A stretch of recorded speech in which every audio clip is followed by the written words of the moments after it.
Jadi saudaraku, ketaatan itu harus melakukan dengan tepat. Itu. Belajarlah kepadaku karena aku lemah lembut dan rendah hati. Itu lemah lembut itu artinya penurutan ketaatan tepat. Sebabnya kepada Yesus dia berkata, berjanji dalam dirinya, dia berkata, aku datang ke dunia ini bukan untuk melakukan kehendakku, tapi kehendak Bapakku di surga. Satu hal yang awal harus terjadi pada kita, aku harus hidup kudus. Mau berkata demikian saudaraku? Dan mau tepati? Bergumul? Haleluya, itulah hidup kita di bumi ini ya. Bergumul.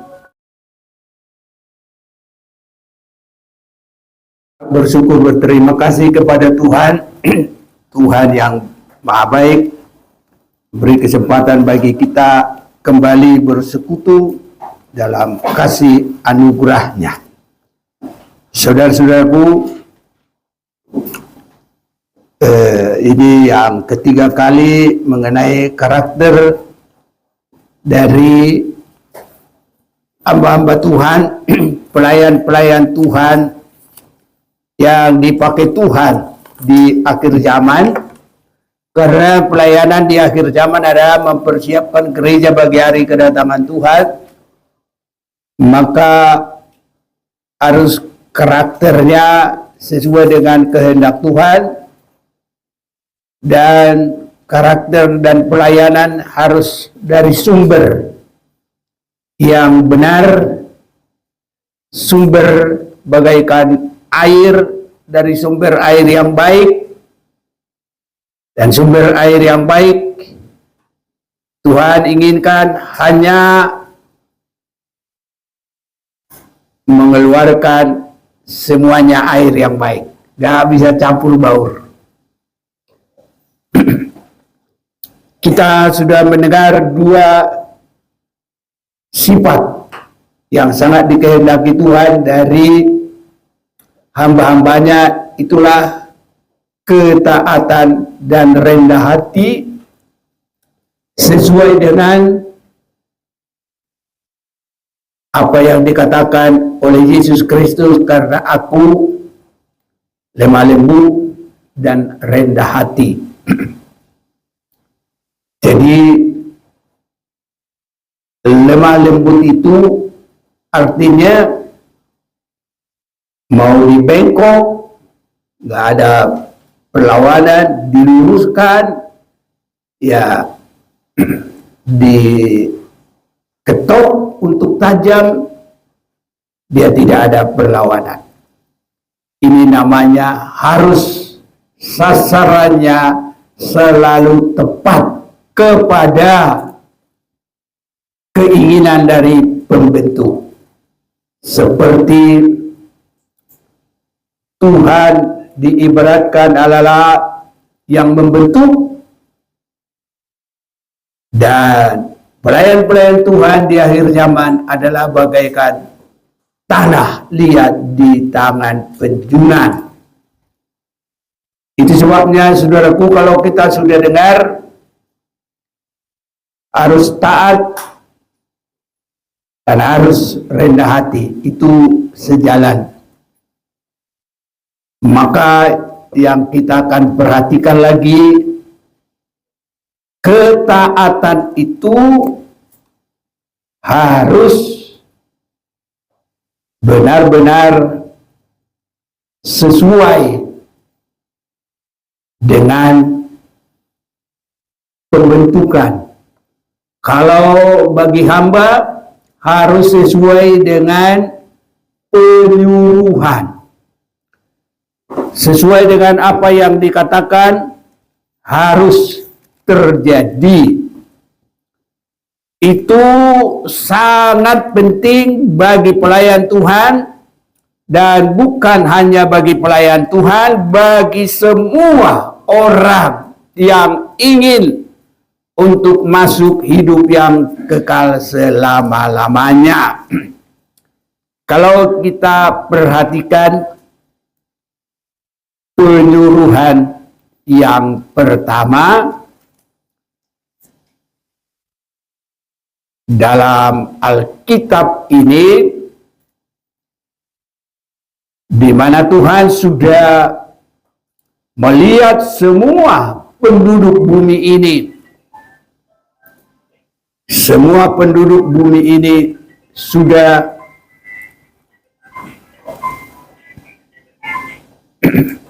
ya cenderung kepada kejahatan, maka Tuhan mengambil kesimpulan untuk membinasakan manusia. Hanya ada satu keluarga yang mendapat kasih karunia Tuhan.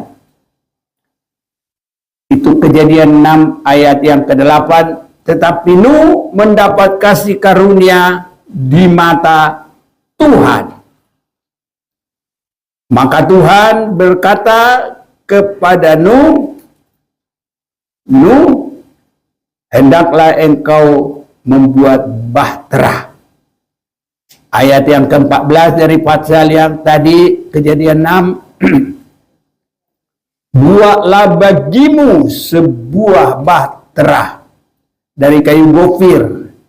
Bahtera itu harus kau buat berpetak-petak dan harus kau tutup dengan pakal dari luar dan dari dalam. Inilah penyuruhan itu, inilah yang disebut message. Ya, jadi inilah yang disebut ya perintah itu, ya. Saudaraku, maka jawaban dari langkah perbuatan Nuh. Kita baca ayat 22 bersama-sama. 1, 2, 3. Lalu Nuh melakukan semuanya itu tepat seperti yang diperintahkan Allah kepadanya. Demikianlah dilakukan. Apa yang kita perhatikan di sini adalah tepat seperti yang diperintahkan Allah kepadanya. Tidak boleh diganggu-gugat, tidak boleh dikurang, tidak boleh ditambah, tidak boleh kita berkata, oh pikiran saya, oh tanggapan saya. Tidak boleh. Siapapun kita, terlebih kalau mau melayani Tuhan, harus belajar tepat dalam penurutan. Ini saudara-saudaraku. Bila perahu yang dibuat Nuh tidak tepat seperti ukuran dan model dan tipe yang Tuhan katakan, maka perahu Nuh ini akan binasa juga, saudaraku. Tapi mereka selamat, apapun yang terjadi itu. Semua manusia di bumi boleh binasa. Tapi Nuh bersama istrinya, 3 anaknya, 3 menantunya, berapa semua? 8 orang selamat dalam bahtera. Kita semua harus selamat sampai Yerusalem baru. Ini saudaraku. Kalau kita rindu selamat sampai kepada Yerusalem baru, harus belajar tepat kepada firman Tuhan. Dan harus kita belajar tepat dalam hal, mulai dari yang sekecil-kecilnya. Tepat. Haleluya. Amin, saudaraku. Belajar tepat. Kalau disebut, mulailah ibadah. Jam. Berapa kita ini tadi? 18.30. Oh iya, benar ya? Iya, 18.30. Kita lakukan tepat. Satu orang ya satu orang. Kita belajar tepat.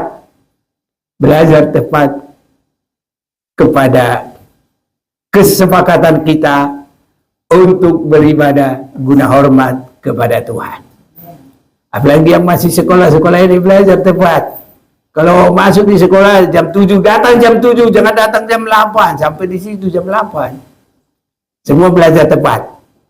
Biar terbiasa. Haleluya. Ini sudah. Kita ini kalau semua sudah tepat pada waktunya, pasti indah semuanya. Ini sudah.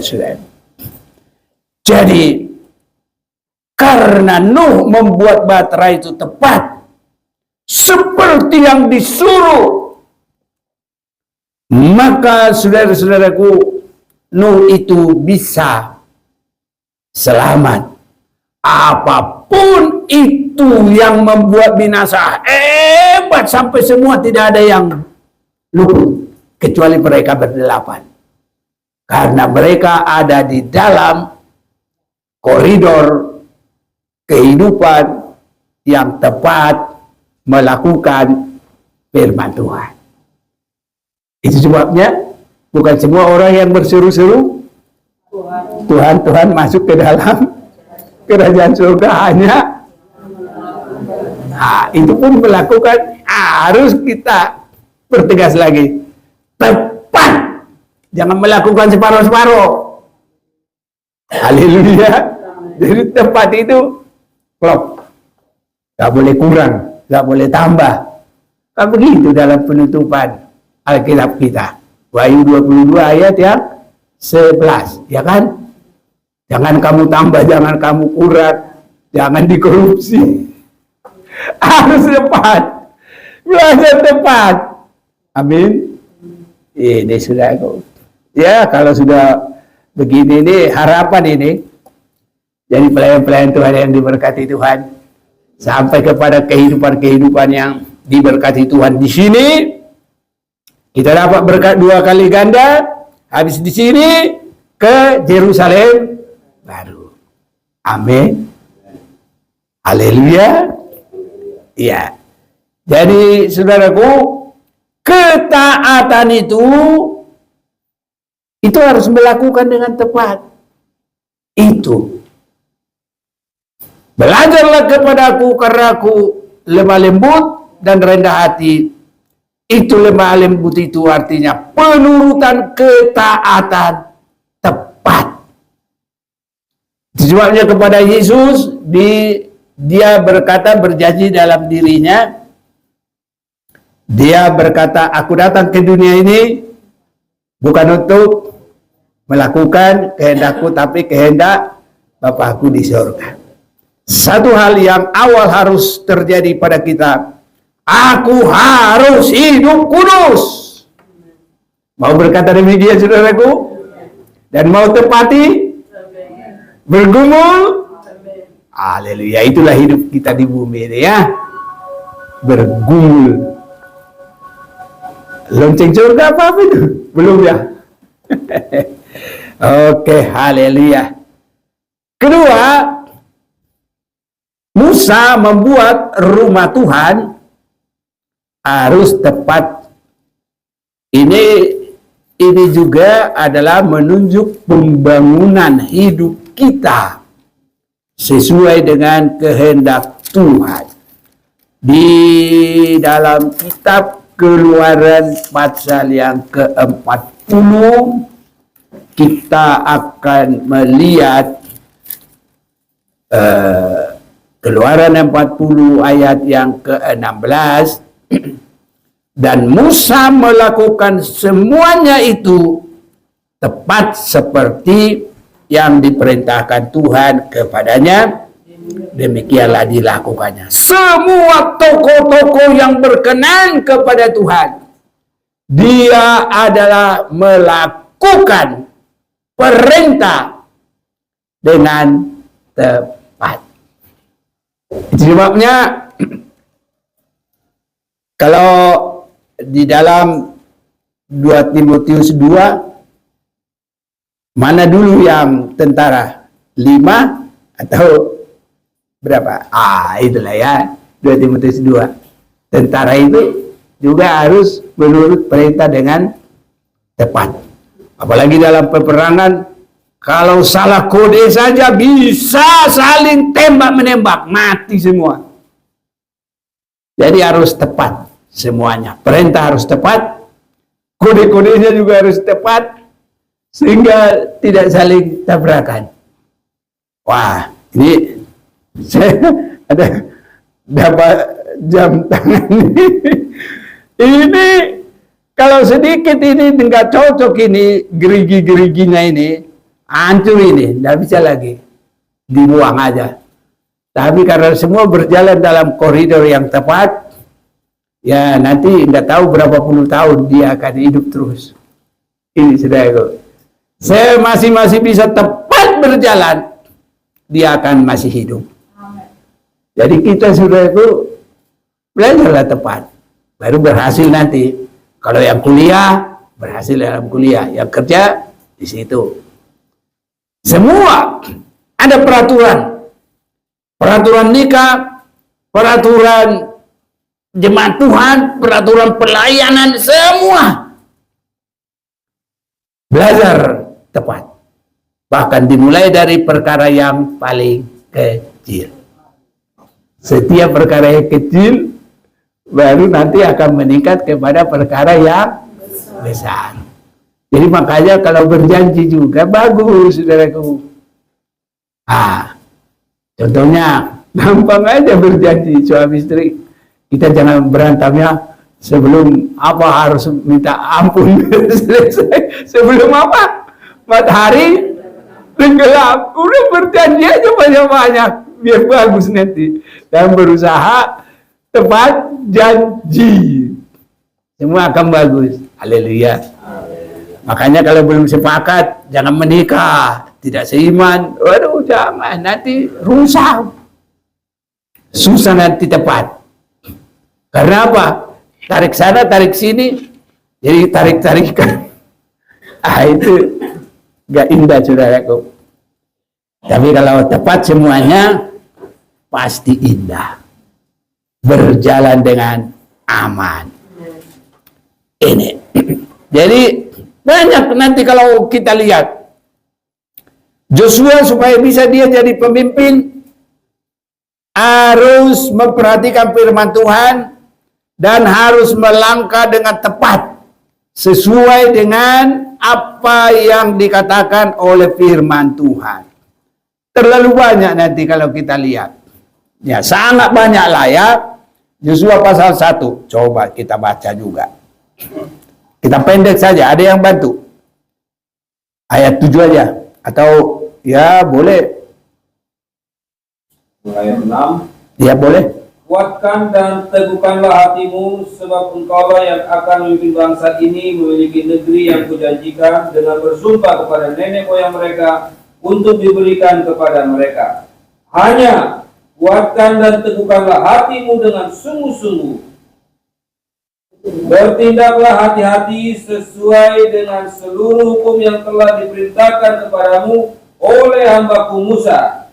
Janganlah menyimpan ke kanan atau ke kiri, supaya engkau beruntung kemanapun engkau pergi. Ini sama dengan melakukan dengan tepat.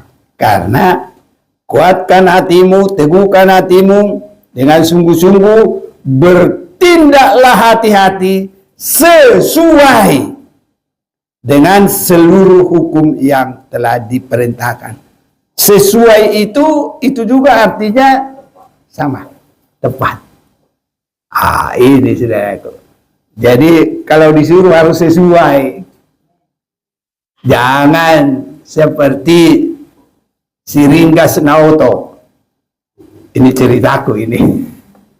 Si Ringgas Naoto belum tentu dia ngerti apa yang diperintahkan. Karena dia rajin. Seperti, ya taruhlah. Apa namanya? ART. Asisten rumah tangga.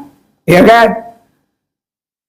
Mina, nggak ada sini Mina, namanya Mina ya. Kalau ada bukan disengaja. Saya coba bikin cerita. Apanya? kamu belanja, beli ini 1, 2, 3, pelan diomongi. Seladri 1, kedua tomat, ketiga buncis, keempat lemon, kelima ya segala macam lah itu.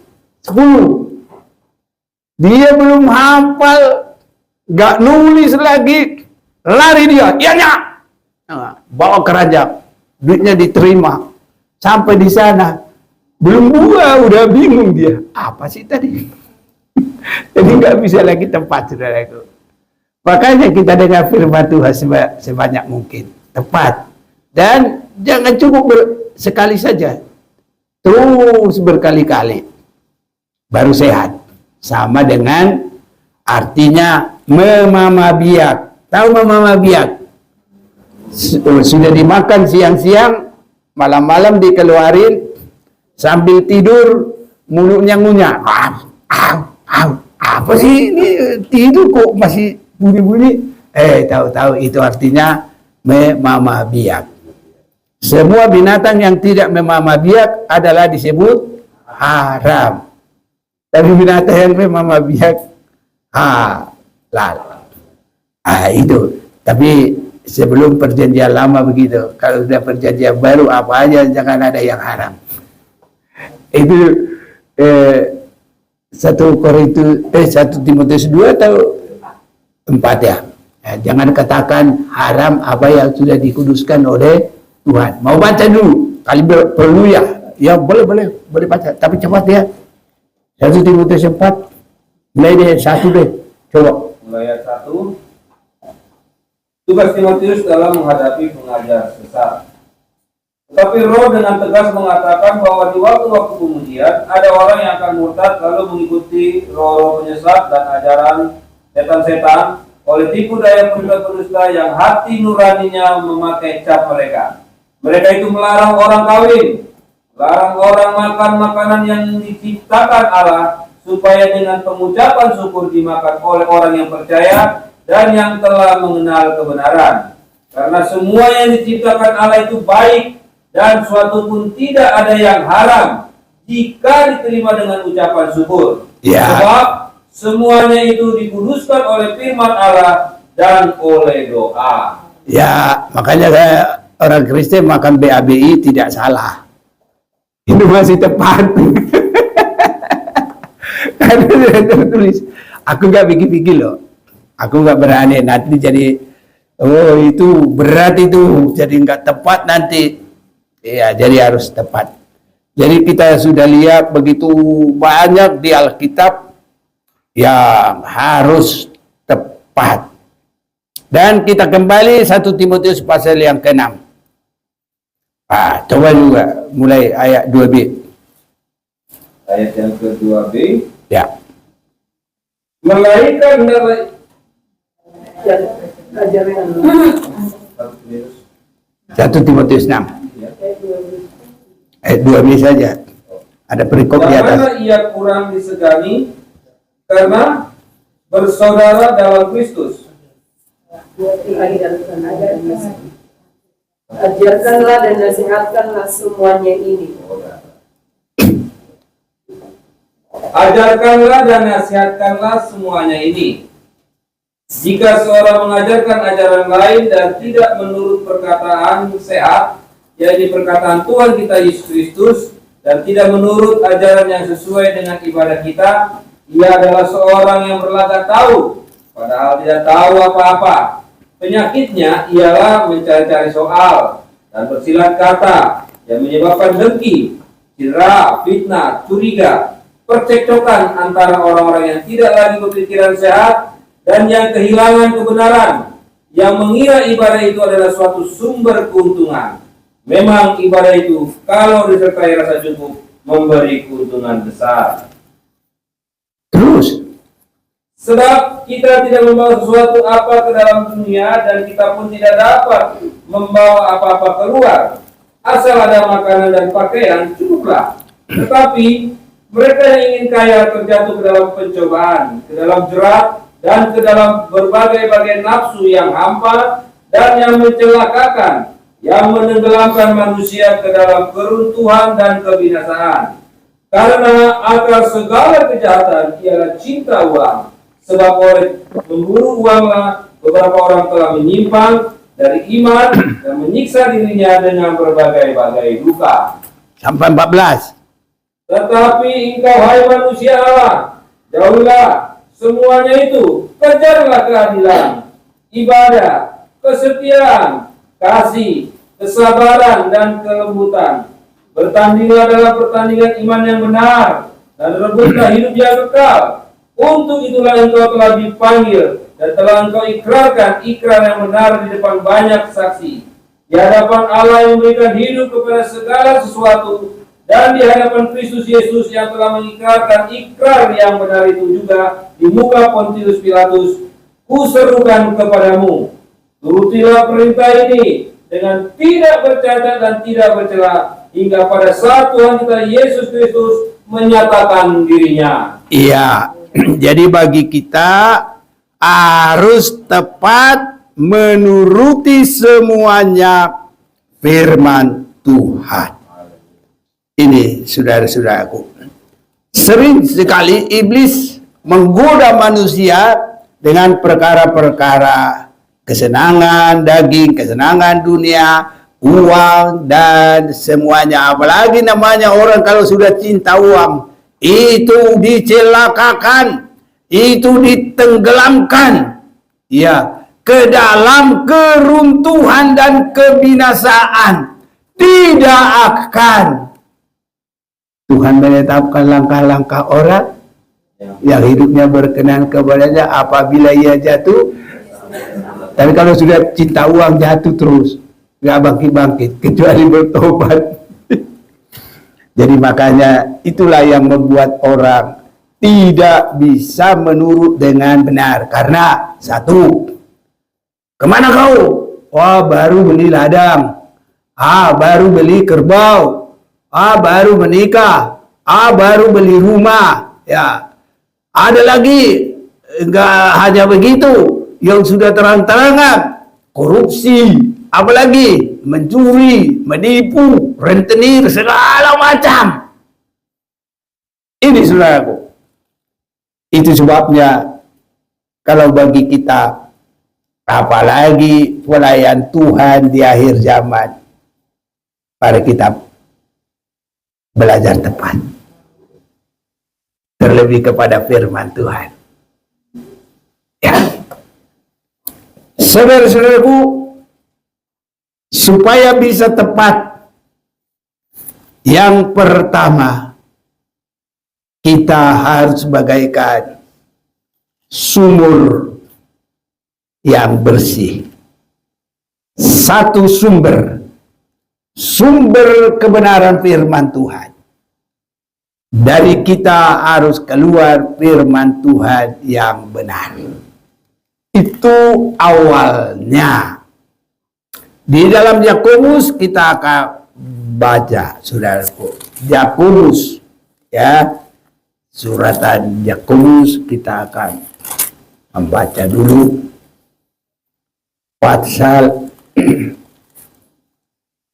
yang ketiga. Dengan lidah kita memuji Tuhan Bapa kita, dan dengan lidah kita mengutuk manusia yang diciptakan menurut rupa Allah.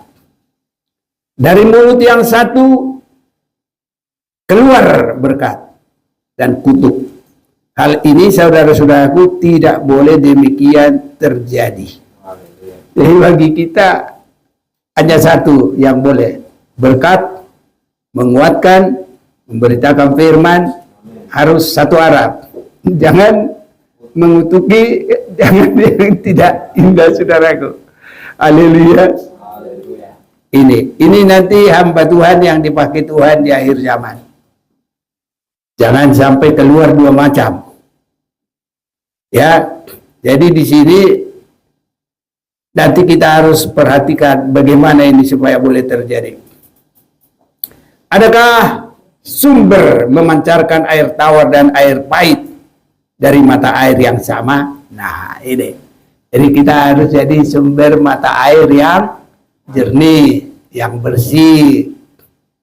Ya, selalu bisa buat diminum, bisa buat masak. Amin, saudaraku. Ya, ini jangan macam dua. Saudara-saudaraku, adakah pohon ara dapat menghasilkan buah zaitun? Wah, ini janjian si Marantika ini. Daun apa?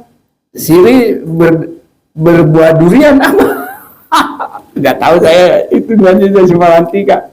Jadi yang penting ini, saudara-saudaraku, adakah pohon ara dapat menghasilkan buah zaitun?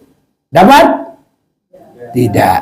Dan adakah pokok anggur dapat menghasilkan buah ara? Tidak bisa. Demikian juga mata air asin tidak dapat mengeluarkan air tawar. Jadi dari kita harus air yang bisa terus segar. Haleluya. Berapa tahun belajar ini? Selama hidup. Haleluya. Iya dong. Jangan dibatas. Oh, 3 bulan. Belum tentu. Jadi selama hamba masih bernafas. Haleluya. Belajar terus. Hanya mengeluarkan yang indah-indah. Jadi air asin tidak dapat mengeluarkan air tawar. Mata air asin tidak dapat mengeluarkan air tawar. Jadi kita harus selalu mengeluarkan air yang baik. Supaya ini boleh terjadi sebagai hamba-hamba Tuhan di akhir zaman, harus ada penetapan imam. Nah, ini harus ada penetapan imam. Penetapan imam itu harus ada korban perdamaian. Harus ada korban penyerahan. Harus ada korban ditetapkan. Nah, itu ditetapkan itu artinya ditahbiskan. Mari kita mau baca dalam Keluaran pasal 29.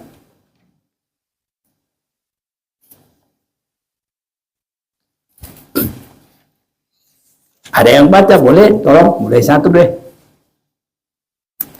Keluaran 29 mulai ayat 1 mengenai pentahbisan Harun dan anak-anaknya. Inilah yang harus kau lakukan kepada mereka untuk menguduskan mereka supaya mereka memegang jabatan imam bagiku. Ambillah seekor lembu jantan muda dan 2 ekor domba jantan yang tidak bercela, roti yang tidak beragi dan roti bundar yang tidak beragi, yang diolah dengan minyak, dan roti tipis yang tidak beragi, yang diolesi dengan minyak. Dari tepung gandum yang terbaik haruslah kau buat semuanya itu. Kau taruhlah semuanya dalam sebuah bakul, dan kau persembahkanlah semuanya dalam bakul itu. Demikian juga lembu jantan dan kedua domba jantan itu.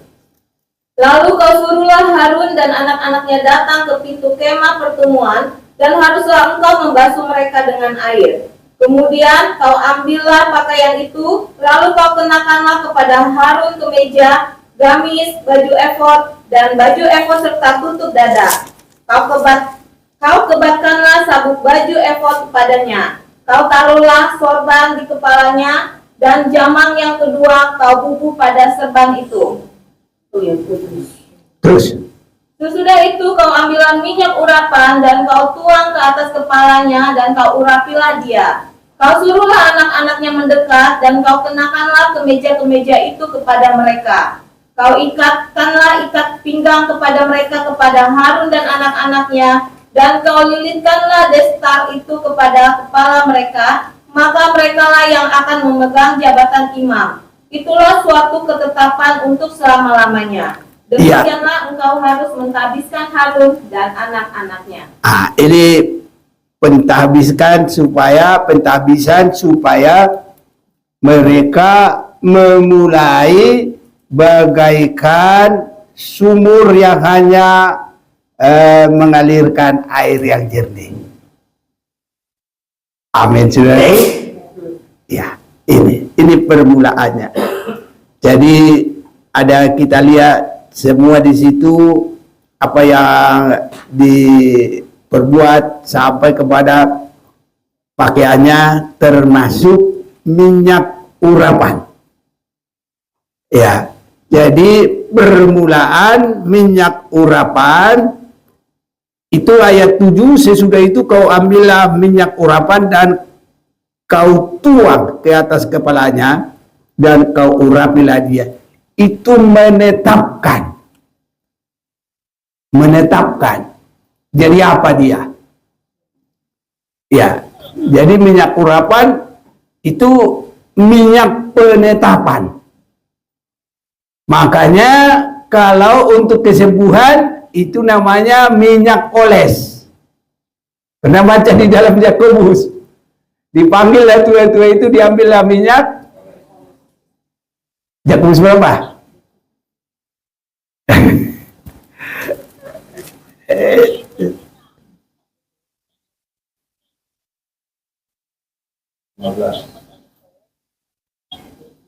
Ya.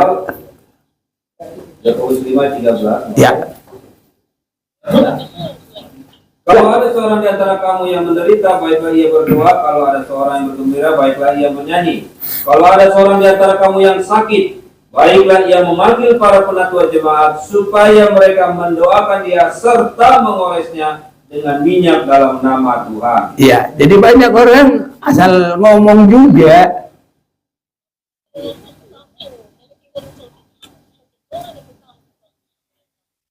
Kok ada orang Manado di apa kita ya?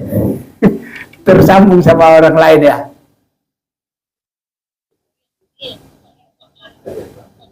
Ajar aja.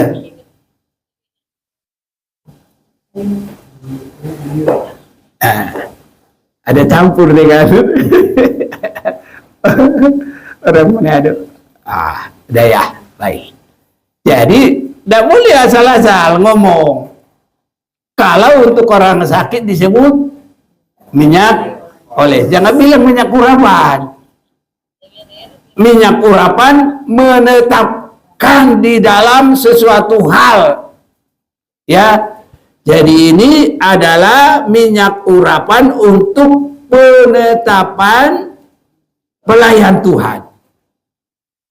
Itu baru minyak urapan. Minyak urapan juga kepada raja. Raja Daud diurapi. Haleluya.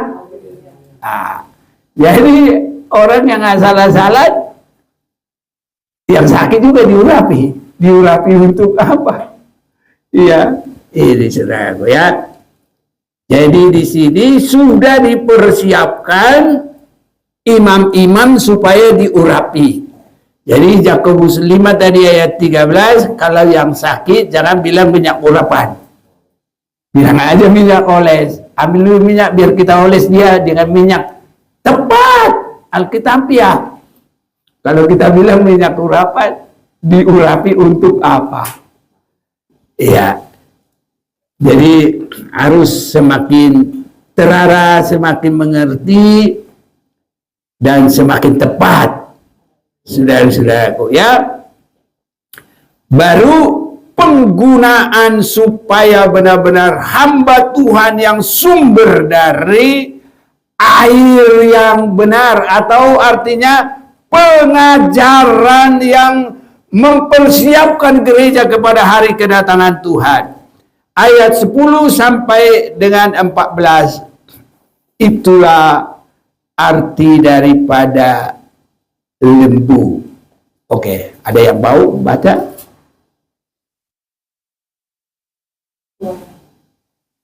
Ya, dari Keluaran 29.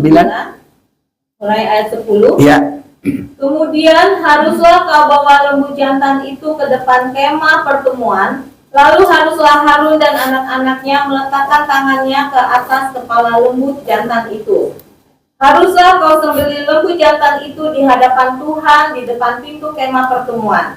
Haruslah kau ambil sedikit dari darah lembu jantan itu, dan kau bubuhkan dengan jarimu pada tanduk-tanduk mezbah, dan segala darah selebihnya haruslah kau curahkan pada bagian bawah mezbah.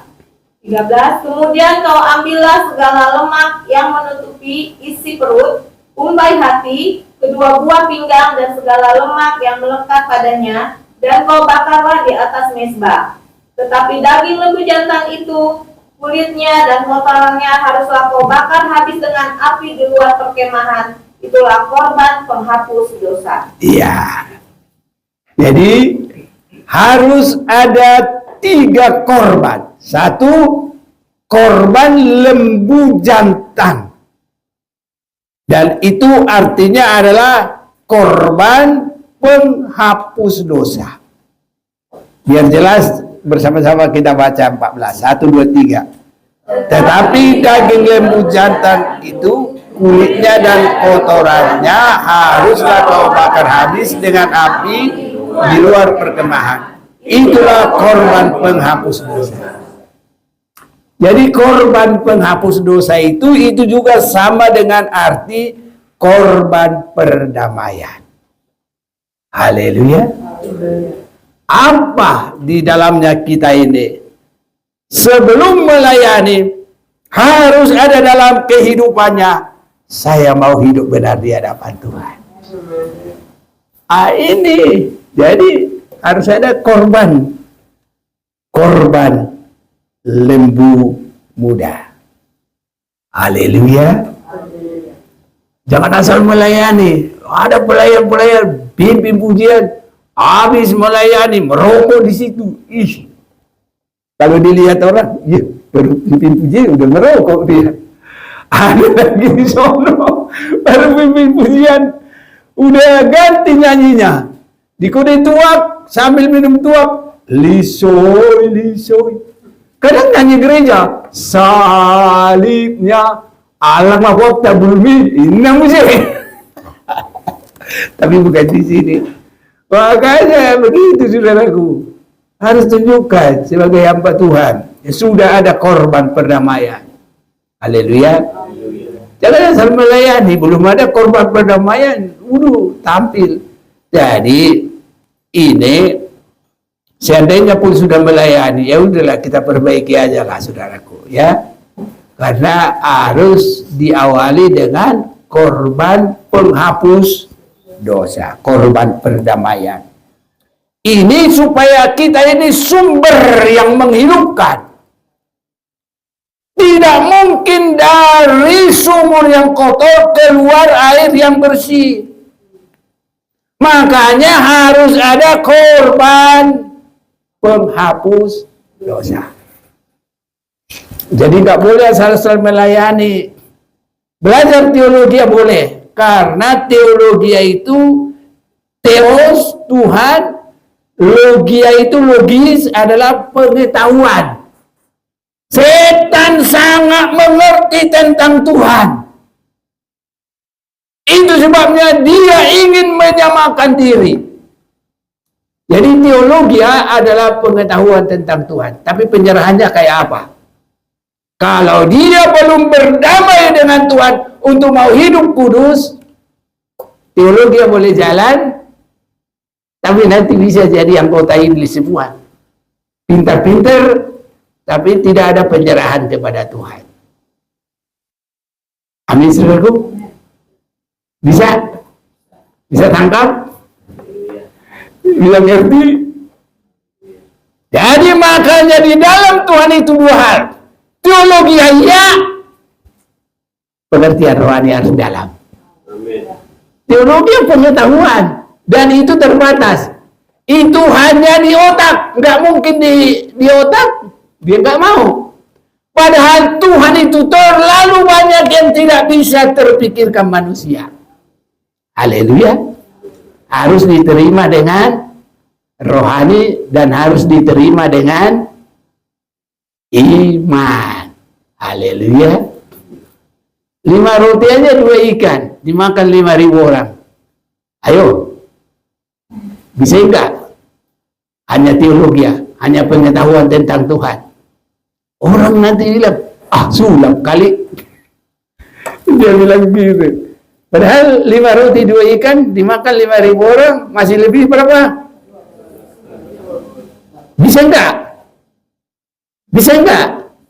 Mungkin enggak? Mungkin enggak? Mungkinnya itu dari mana? Iman. Haleluya. Coba kalau matematikanya, cari di mana matematika? Bisa enggak? 5 roti 2 ikan dimakan 5.000 orang. Apakah dikit-dikit secuil-secuil? Ujung kuku kali ya? 5 roti 2 ikan dimakan 5.000 orang. Lebih lagi 12 bakul. Cuma 5 ekor. Bisa lebih 12 bakul juga. Bagaimana mungkin? Dengan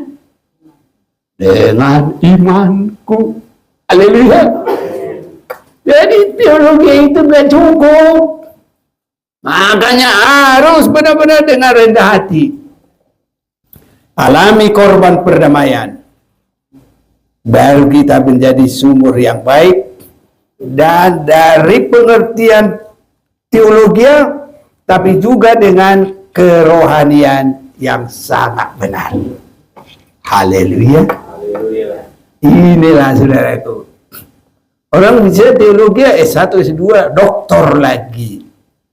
Tapi lawan keinginan daging merokok aja, tidak bisa. Dokter kita merokok.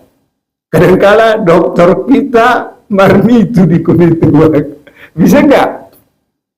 Ya bisa lah. Kalau biarpun dia dokter teologi, tapi belum ada korban perdamaian, korban penghapus dosa. Makanya ini harus ada. Ini saudaraku. Baru korban yang kedua 15 sampai 18. Ayo. Ayat 15. Kemudian haruslah kau ambil domba jantan yang satu, lalu haruslah Harun dan anak-anaknya meletakkan tangannya ke atas kepala domba jantan itu. Haruslah kau sembelih domba jantan itu, dan kau ambillah darahnya dan kau siramkan pada mezbah sekelilingnya. Haruslah kau potong-potong domba jantan itu menurut bagian-bagian tertentu. Kau basuhlah isi perutnya dan betis-betisnya, dan kau taruhlah itu di atas potongan-potongannya dan di atas kepalanya. Kemudian haruslah kau bakar seluruh domba jantan itu di atas mezbah. Itulah korban bakaran, suatu persembahan yang harum bagi Tuhan, yaitu suatu korban api-apian bagi Tuhan. Ya, ini artinya korban penyerahan. Haleluya. Ya, ini saudaraku. Jadi 3 macam ini itu menjadi sumber yang baik. Korban perdamaian, berdamai dengan Tuhan, berdamai dengan diri sendiri, berdamai dengan Tuhan mengaku segala dosa, berdamai dengan diri sendiri seperti Yesus menetapkan dalam dirinya, aku datang ke dunia ini bukan melakukan kehendakku, tapi kehendak Bapa di sorga. Haleluya. Jadi supaya ini bisa bagi kita sekarang, kita harus berkata, mulai saat ini aku hanya melakukan kehendak Tuhan. Kira-kira bisa apa enggak ini? Ya, mau nggak kita? Haleluya. Haleluya. Ini saudaraku, wah ini udah kayak siapa ini semua? Siapa istrinya si Ishak itu? Ribka. Maukah engkau kepada tuanku? Dia bilang, mau. Katanya, kita tahan dulu 10 hari lagi.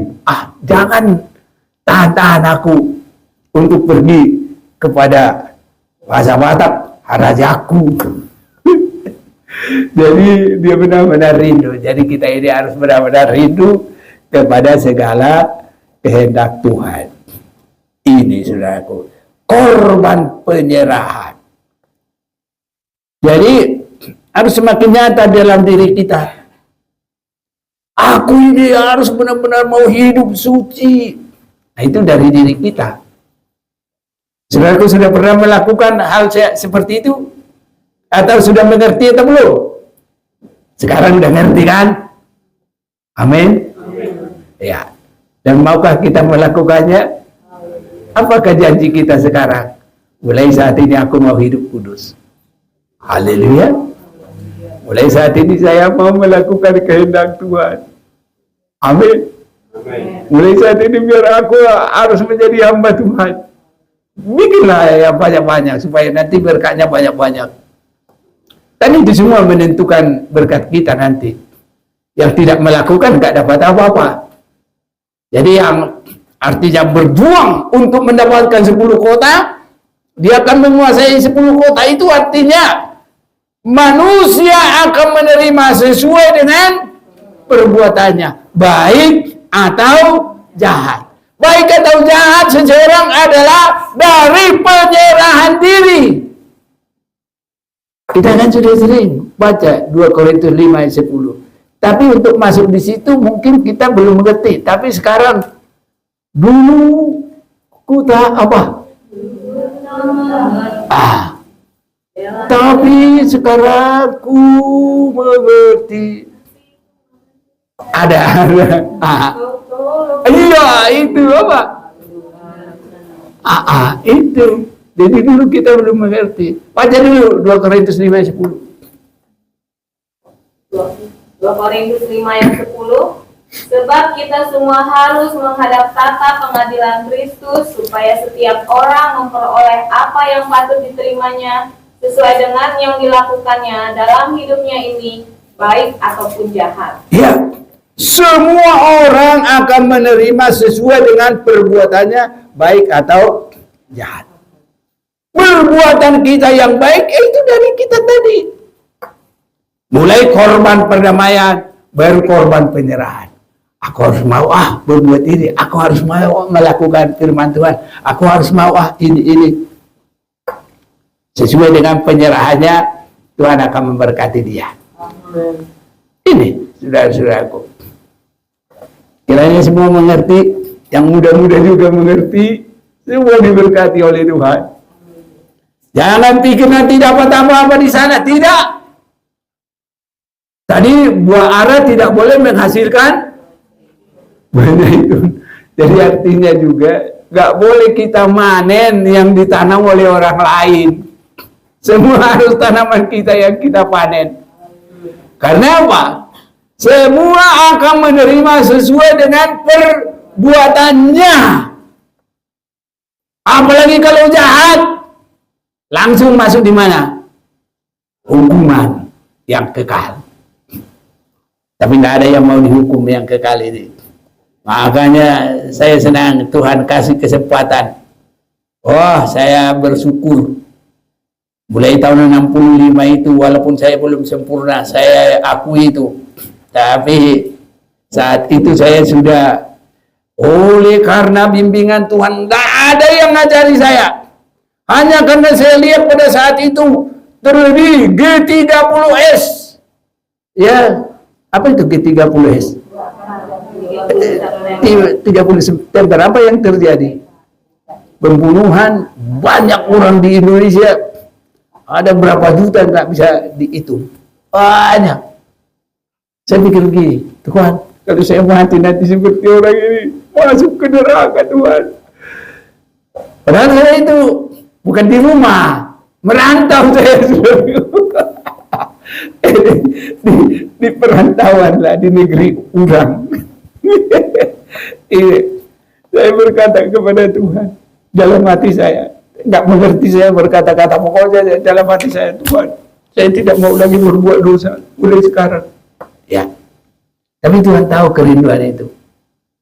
Nggak lama kemudian ada orang nyari, kamu mau jadi supir? Mau. Aku nggak mau lagi berbuat dosa, disuruh jadi supir, mau aja. Itu termasuk kerjaan andalan saya. Makanya tahun 65 saya sudah punya SIM, masih lebar begini, kertas. Itu. Yang nada tangan juga masih saya ingat, Kombes Sinaga. Lah iya di Medan itu. Itu. Aku itu. Saya jadi supir. Dan itulah Tuhan itu. Yang saya bawa itu juga pendeta.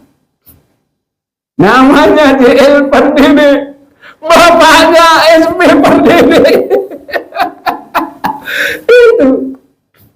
Wah, saya jadi supirnya pendeta.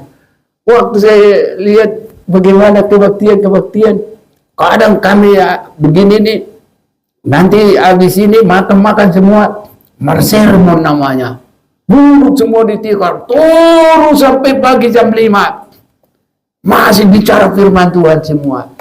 Habis itu doa baru pulang masing-masing ke tempat masing-masing. Begitu dulu. Saya senang sekali. Banyak juga saat itu pekerjaan Roh Kudus. Kalau pendeta ini saya bawa ke desa-desa, termasuk dulu persuburan, bor-bor ada di situ. Masuk lagi ke dalam, sampai lagi ke Sijukat, Batu Manumpak. Ya. Dan saya bingung, nggak ada handphone dulu, nggak ada kurir, tapi kami sampai di situ udah dimasakin nasi. Sampai ku tanya ibu-ibu itu, ya bagaimana kalian kok bisa masakin nasi? Aku nggak dikasih tahu. Enggak. Jadi bagaimana? Naruh buah-buah di Tuhan, awang ipa buah do naruh kamu. Itu caranya. Ngerti itu apa itu? Ada pemberitahuan dari Tuhan. Itu. Semakin yakin saya ke Tuhan ini. Begitu saya setahun jadi supir, saya bilang, aku nggak mau lagi amal jadi supir. Kamu mau jadi apa? Kata apa? Jadi gede anak mau. Aku mau sekolah kita. Terus anak abangnya SB Pardede ini, Pardede itu mertuanya bisop kita. Anak bisa kayak kamu sekolah kita. Jadi bagaimana? Harus dilatih. Saya dilatih. Latih tunduk. Itulah. Makan begini, dia lihat aku berdoa. Karena dinding itu adalah bilik-bilik itu. Itu bambu yang dia udah mau makan, dia mau lagi berdoa dia. Balik! Gitu. Ya Om! Lagi dalam kondisi cuma bisa naik. Ya. Pergi lagi. Itu pun enggak kepada yang tenang-tenang. Kalau ketemu namanya seteng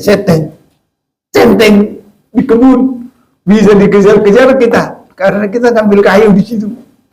Tapi itulah harus benar-benar ya kita ambil, sudah taruh di situ. Kita ambil makanan kita ini, ya sudah dingin. Kadang sudah ada di situ rame pengunjung, semut, tapi harus dimakan, tidak boleh nangis, tidak boleh ganti, nggak ada ganti, makan. Sehat saudaraku, karena Tuhan. Itulah. Jadi diajar taat, tidak boleh lawan. Harus lakukan tepat. Lama saya bertahun-tahun. Karena waktu saya supir juga, pendeta saya itu cuma gini. Orang yang paling keras sekalipun tetap senang lihat saya. Itu. Nggak pernah aku dibenci dimanapun itu. Iya, jadi pendetaku ini semua senang. Kalau aku datang kemudian, senang. Ini nggak ada yang bikin sakit hati dia, nggak ada aku lawan-lawan. Ya, padahal saya baru begini aja dipakai Tuhan. Apalagi kalau aku melawan, mungkin nanti jemaatku pelawan semua. Tapi sungguh-sungguh nggak ada yang suka lawan ini. Haleluya. Haleluya. Jadi ada saudaraku di kita ini. Makanya perhatikan, karena sumur yang baik dia mengeluarkan air yang baik. Sumur yang kotor akan menghasilkan air yang kotor. Orang hamba Tuhan yang jahat akan jemaatnya nanti juga orang jahat. Makanya gembala juga harus diperhatikan. Dan gembala harus didoakan. Ini saudara-saudaraku. Ya. Jadi belajar saudaraku. Saya pikir sudah selesai. Saya selesai sekolah Alkitab, pikir saya udah sekolah Alkitab. Saya dibawa praktek di Jawa Timur. Kerasnya bukan main. Suami istri. Ya, suami orang Ambon, tahulah orang Ambon. Istrinya orang Jawa tapi keturunan Londo. Apa Londo? Belanda. Aku baru berhenti setengah jam. Manik! Gitu langsung. Yuk! Kadang istrinya, Manik! Ya tante, beli dulu jagung. Untuk apa? Buat makan asum anjing. Itu harus diputar begini. Supaya lama sih memutar. Mengisar namanya. Kalau dalam hatiku bicara begini, yuk aku nggak mau beli beras aja. Supaya langsung jadi dimasak. Sudah mau berapa pun itu, berapa gode mau dimasak untuk anjingnya. Tapi ini harus jagung. Supaya apa? Supaya ada kerjaan saya. Ini jagung itu kalau diginiin licin loh. Jadi 1 kilo itu lama itu. Tapi aku selalu diajar kesabaran. Tak boleh melawan. Haleluya. Belajar lakukan dengan tepat. Ini saudaraku. Udah sekolah Alkitab masih begitu. Jangan pikir karena sekolah Alkitab sudah selesai. Sepanjang hari kita harus belajar kepada Tuhan. Terus hari-hari diperbaiki. Hari-hari dibentuk oleh Tuhan. Jadi makanya kadang-kadang saya lihat kalau orang yang tidak bisa dibentuk itu kayak besi yang sudah besi.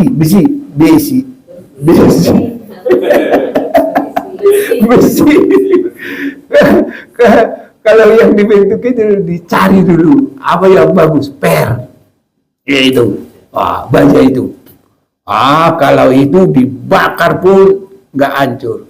Tapi kalau besi yang sudah rusak-rusak di pagar orang, ya udah busuk-busuk, dibakar udah langsung abu dah. Jadi kita ini harus kuat saudaraku, dibakar juga. Itu namanya ujian dan cobaan, tetap nggak hilang. Haleluya. Ibarat terjatuh pun nggak tergeletak, kuat. Makanya barang yang bisa dipakai sudah siap pembentukan, sudah siap juga pembakaran, pemurnian. Haleluya. Jangan gampang-gampang lari, gampang-gampang menyerah. Saya kalau dari dulu saya udah lari, nggak tahu udah jadi abu saya mungkin berapa puluh tahun yang lalu. Tapi karena Tuhan tolong bertahan sampai sekarang, masih sama kita ada di sini. Ini kemurahan Tuhan. Kalau kata orang dia nubuati saya, umurmu 100 tahun. Enggak ada aku tanya umurku, langsung dia ngomong begitu. Itu orang yang boleh bilang lah orang yang sudah bertobat juga. Ya, udah lebih tua dari kami. Ibu Gembala kenal dia. Nggak tahu waktu dia bilang gitu dia dengar apa enggak. Karena kami pas dijamu di tempat dia. Jadi yang sehat itu dia bikin kalau pepaya itu di blender sama dia pagi-pagi. Belum makan apa-apa, kami disuguhin. Bagus enggak ibu berku di blender ya? Cocok ya? Gitu dia bikin. Rupanya dia tahu kesehatan. Begitu kami. Selama kami di situ selalu disuguhin pagi-pagi pepaya yang di blender sama dia. Aku diajari sama guruku juga, bijinya jangan dibuang karena itu buang racun di badan, toksin sama apa itu? Sama parasit. Udah aku minum juga. Sengaja aku beli. Suka Pak Sila makan pepayanya. Padahal yang aku ambil bijinya. Bijinya buat saya, dagingnya buat Pak Sila suka. Iya.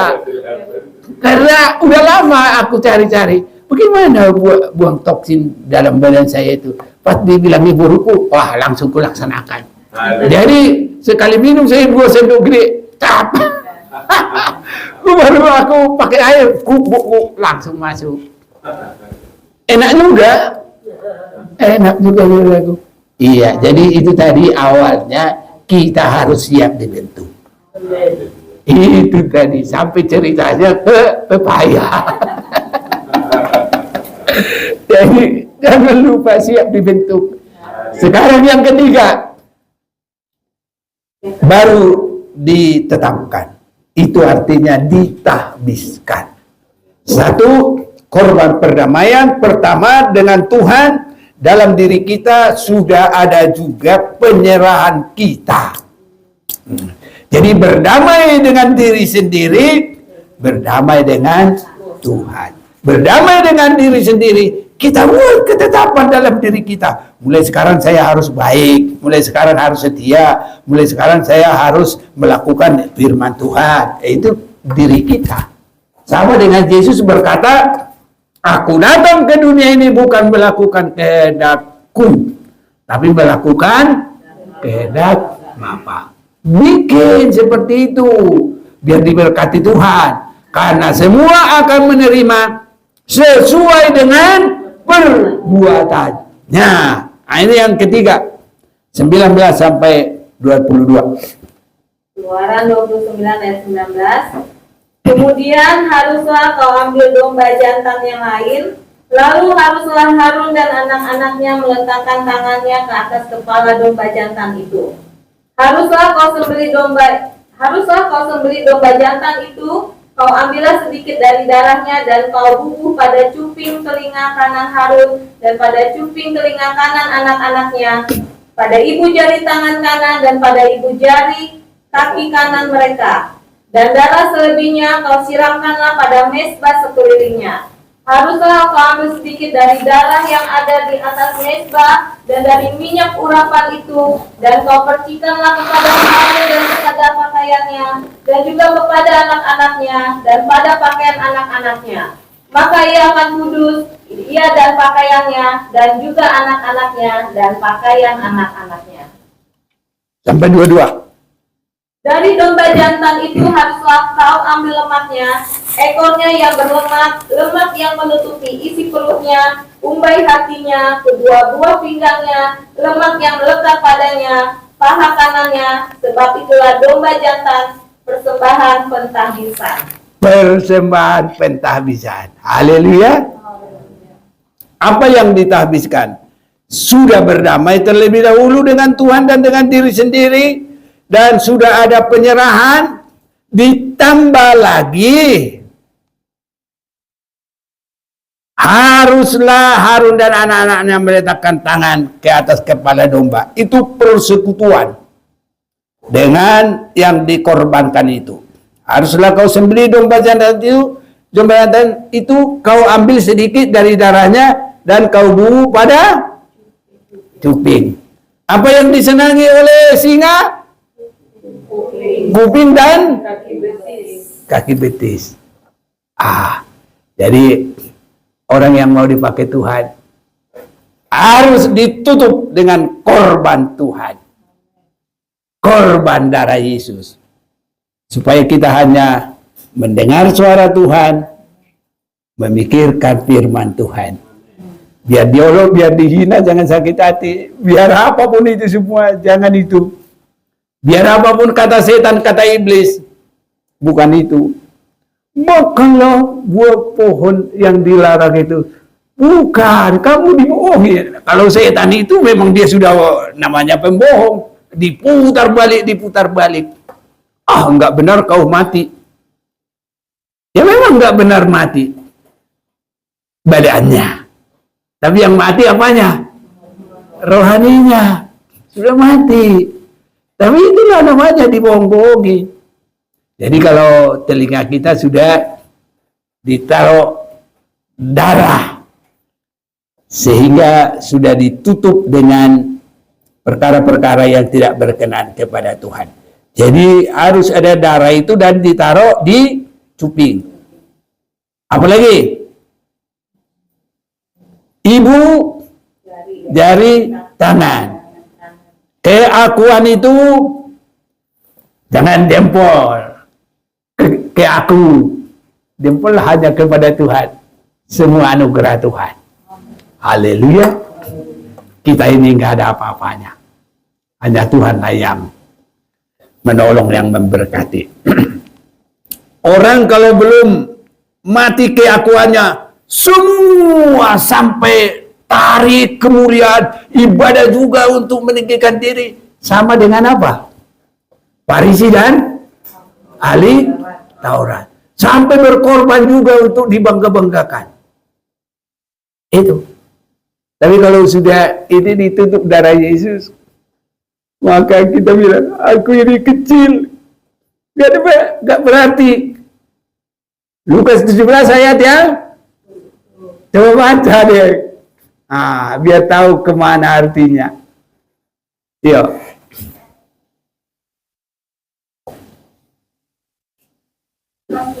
Ayat 10. Ya. Demikian juga kamu, apabila kamu telah melakukan segala sesuatu yang ditugaskan kepadamu, hendaklah kamu berkata, kami adalah hamba-hamba yang tidak berguna.